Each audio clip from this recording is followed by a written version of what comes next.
నాన్న నాకు చనిపోవాలని లేదు, నన్ను బతికించు నాన్న, నేను చచ్చిపోను నాన్న నాన్న అంటూ వరంగల్ ఎంజిఎం ఆసుపత్రిలో ఎలిసాల గాయత్రి చేసిన ఆఖరి ఆర్తనాదాలు ఇవి.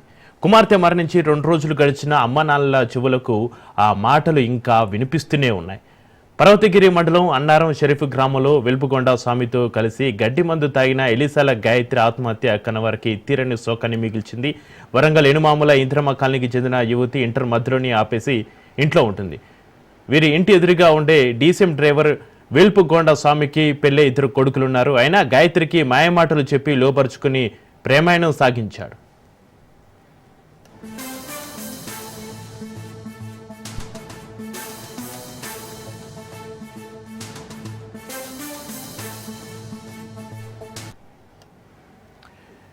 విషయం తెలిసి 6 నెలల కింద గాయత్రి తల్లిదండ్రులు పెద్దల సమక్షంలో పంచాయతీ పెట్టగా పెద్దలు మందలించడంతో స్వామి మకం హన్మకొండకు మార్చాడు. కానీ గాయత్రితో సీక్రెట్గా సంబంధం నడిపాడు. గాయత్రికి పెళ్లి చేద్దామని భావించగా ఈ నెల 2న 10 తులాల బంగారం నగదు తీసుకుని ఇంటి నుంచి వెళ్ళిపోయింది. ఇంట్లోంచి వెళ్ళిపోయిన గాయత్రి స్వామితో విజయవాడ, గుంటూరులో గడిపింది. ఆ తర్వాత వేములవాడలో 2 పెళ్లి చేసుకున్నారు. అనంతరం అన్నారం షరీఫ్కు 2 వచ్చి ఒక్క అద్దె గది తీసుకున్నారు. ఈ బంధం నిలబడదని స్వామి ఆత్మహత్యకు ప్రేరేపించగా 2 గడ్డి మందు తాగారు. స్వామి అక్కడికక్కడే మృతి చెందగా కొన ఊపిరితో ఉన్న గాయత్రిని ఇంటి యజమాని వరంగల్ ఎంజిఎం ఆసుపత్రి తరలించాడు. గాయత్రి తల్లిదండ్రులకు సమాచారం ఇవ్వగా ఆసుపత్రికి వెళ్లిన తండ్రితో నాన్న నన్ను బతికించు, నాకు చచ్చిపోవాలని లేదు అంటూ గాయత్రి ప్రాణాలు విడిచింది.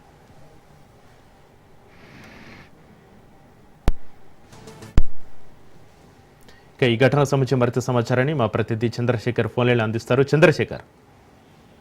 చక్రి, వరంగల్ జిల్లా ఎనుమాముల మార్కెట్ లోని ఇందిరమ్మ కాలనీలో 2 రోజుల క్రితం జరిగిన విషాద సంఘటన ఆలస్యంగా వెలుగులోకి వచ్చింది. ఎవరైతే ఇందిరమ్మ కాలనీకి చెందిన గాయత్రి 22 సంవత్సరాల వయసు గల ఇంటర్ మధ్యలో ఆపేసిన అమ్మాయి, ఆ అమ్మాయి ఇంటి ఎదురుగా ఉన్న డీసీఎం డ్రైవర్ వెలుపుగొండ స్వామి 42 సంవత్సరాలు. తనకి పెళ్ళయింది, ఆల్రెడీ 2 పిల్లలు ఉన్న తర్వాత ఈ యొక్క ఎదురుగా ఉంటున్న అమ్మాయికి మాయమాటలు చెప్పి అమ్మాయిని కూతురు వయసు ఉన్న అమ్మాయిని బలవంతంగా లోపరుచుకున్నాడని చెప్పుకోవచ్చు. లోపరుచుకొని ఆమెతో ప్రేమాయణం నడిపాడు. ఇదే విషయం తల్లిదండ్రులకి తెలిస్తే పెద్ద మనుషుల సమక్షంలో పంచాయతీ కూడా పెట్టడంతో పెద్ద మనుషులు మందలించడం జరిగింది.